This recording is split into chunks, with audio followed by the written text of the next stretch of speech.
Welcome to minimalList.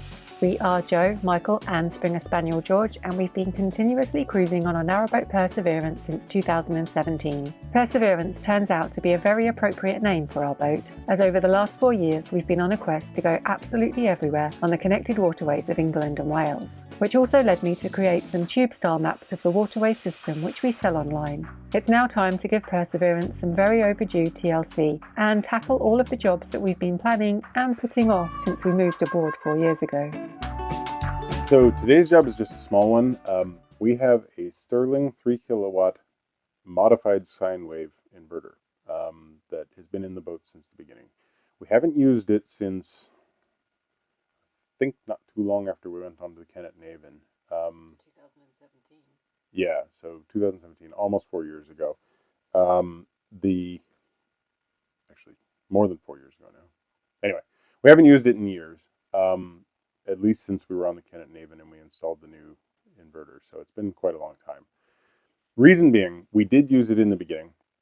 It's 3 kilowatts, so it sucks a hell of a lot of power. But it also isn't a true sine wave inverter, which means that we, unfortunately, because we didn't quite understand the difference, exploded our MacBook Pro charger, our first one. So we ended up having to get a replacement for that, and it literally just blew itself up. And since I've looked in we've got a 350 watt inverter, which has been plenty for charging up our batteries, all that sort of thing on phone and laptop and, backup batteries, cameras, all that sort of stuff. We haven't until recently had any reason to have anything that was a higher draw. Now we want to get a rice cooker and possibly like an Instapot or both so that we can actually do some better cooking for ourselves. And in order to do that, we need more wattage, which means we need a bigger inverter. Well, we could go to the 3 kilowatt inverter because we have it already sitting there. Part of the boat came with it. But because it's not a true sine wave, all of those fancy electronic devices just won't deal with it. It would work fine for heat guns and soldering irons and all of that sort of stuff, but anything that actually requires a true sine wave AC signal or AC frequency will just go bonkers. So what we need to do is get rid of the 3 kilowatt. Hopefully we can sell it on eBay or something like that, but one way or another we have to get it out of where it's positioned. And the problem is it is a big, very heavy unit that is mounted on just 6 screws on 2 black flanges. It's currently disconnected electrically. I did connect the ground to it, just for whatever reason, in case I was actually going to power it up in the future.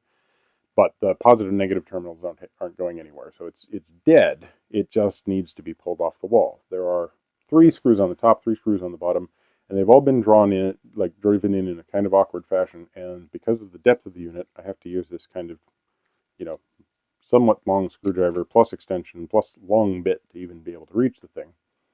And we're going to have to undo the 3 bottom ones, but they need to remain there to provide kind of a shelf for the unit to sit on, while the 3 top ones are pulled out far enough that the unit can actually fall backwards. And then we have to pick it up and drag it over and put it down to get it out, because immediately below the inverter, which does seem like a strange idea, are the pipes that go through the firewall to the engine that provide for the water that goes to the cooling system, clarifier, etc.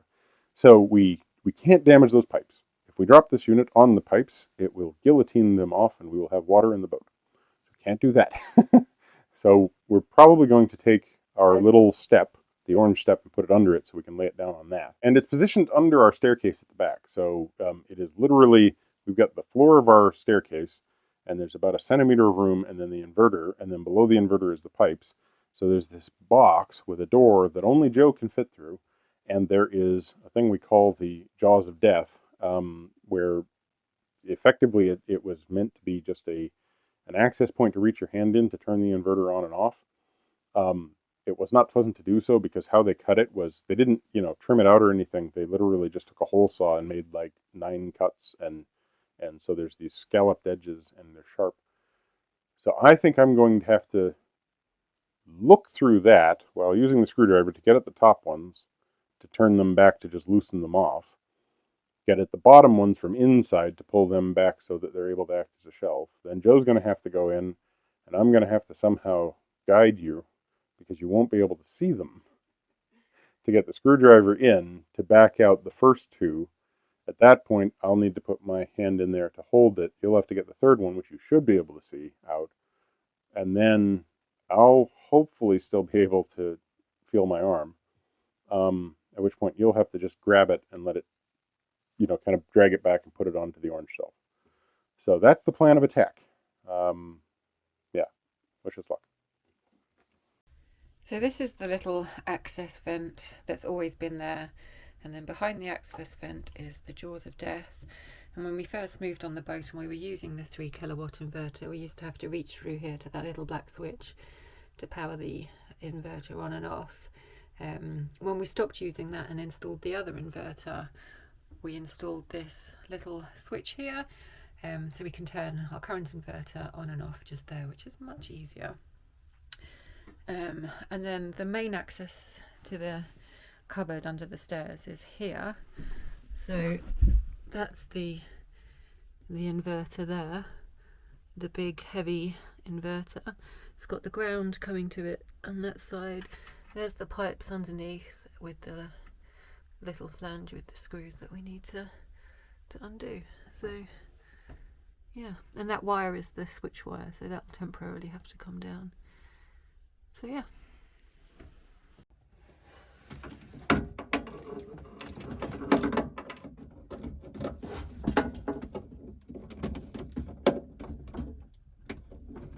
It should be like 1 or 2 turns and just pull it out.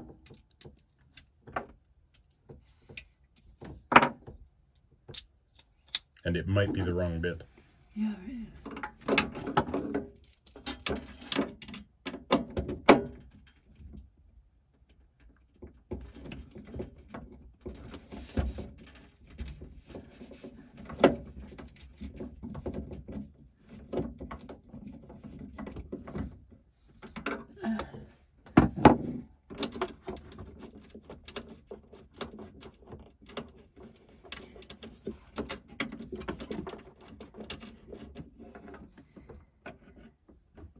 Okay, that's off. That's off? Yeah. Okay. There we go. Ribbon.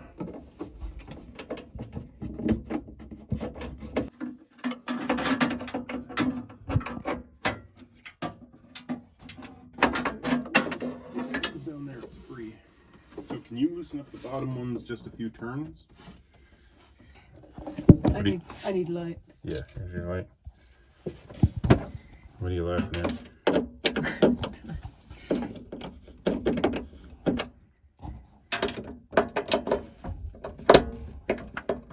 They need to back off only a small amount, but they should definitely get backed off.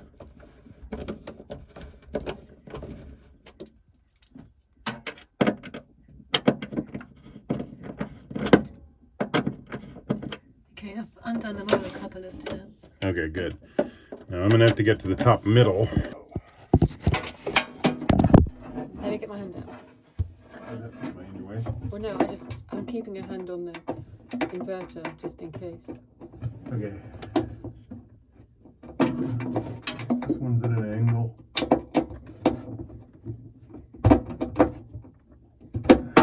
Not gonna work. Okay, that one is not gonna happen. Okay, can you get to the far one from where you are? Yeah. You keep a hand on the inverter now. I think we're gonna have to change our plan a bit, but once you got that one out, we should be able to. So there it was. It's out. Okay. Okay, I've got it. Let go gently, let go. Okay, letting go. Okay. I've got one problem. Can you hold it there? Yeah, think so. It's on the fucking torch. Now it's on my arm. And now it's down. Okay. Perfect. Well, we just want to go back and check the pipes because that wasn't ideal what happened. Did it end up sitting on them? Yeah.